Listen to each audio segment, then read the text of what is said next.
তো গাইস কালকে রাতে পররুবেল ভাই, শফিক ভাই আর নাহিদ ভাইয়ের সাথে বসে বসে আড্ডা দিচ্ছিলাম। তখন পররুবেল ভাই বললো আমি একটা শায়রি কমু। আমি বললাম ঠিক আছে ভাই, তাহলে বলেন। রুবেলের ওল্ড ডায়লগটা দেওয়া লাগবো, পুকুরে থাকে মাছ আর মাঠে থাকে ঘাস। ওয়াওয়া ওয়াওয়া। লজ্জায় করতে পারি না, মিয়া খালিফা আমার ক্রাশ। এবার নাহিদ ভাই। আরে এবার নাহিদ একটা ডায়লগ দিবে, এবার নাহিদের পালা। নাহিদ ক। নাইস ভাই খালি একটা ডায়লগ দিব শুনলেই বল। তো ভাইদের সাথে অনেকক্ষণ আড্ডা দেওয়ার পরে আমি আমার বন্ধুদের সাথে কাস্টম খেলতে যাই। আর সেই ম্যাচে আমার সাথে এমন কিছু অদ্ভুত ঘটনা ঘটে, যে ঘটনাগুলো যদি তোমাদের সাথে ঘটতো তাহলে তোমরা মনে হয় শীতের মধ্যে পানিতে নেমে যেতা।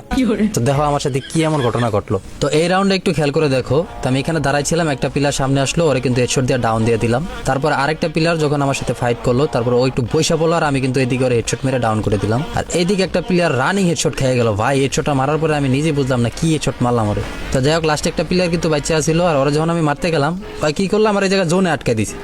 ভাই আমি ভাবলাম এইস করবো, আর ওই আমার জোনে আটকে দিয়ে মারা দিল। এটা হইলো ভাই। এরপর আরেকটা রাউন্ডে দেখো আমার সামনে কিন্তু দুইটা প্লেয়ার। তো একটার প্রথমে জাম্প শট দিয়ে ডাউন দিয়ে দিলাম, তারপর আরেকটা প্লেয়ার কিন্তু আমার সামনে আছে। তো ওরা দেখো কিভাবে মারি।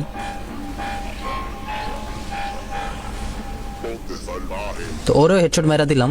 ওরে হেডশট মেরা দেওয়ার পরে সামনে আরেকটা মেয়ে প্লেয়ার বাইচা ছিল, ওরও দিলাম হেডশট। কিন্তু ওর কিন্তু আরেকটা টিমমেটও ছিল, আমি প্রথম খেল করি নাই, পরে দেখলাম যে আরেকটা টিমমেট আছে। তো আমি ভাবলাম এই রাউন্ডে মনে হয় আমার এইস হইব, কিন্তু ওই প্লেয়ারটা কি করলো, আমারে মাইরা দিল।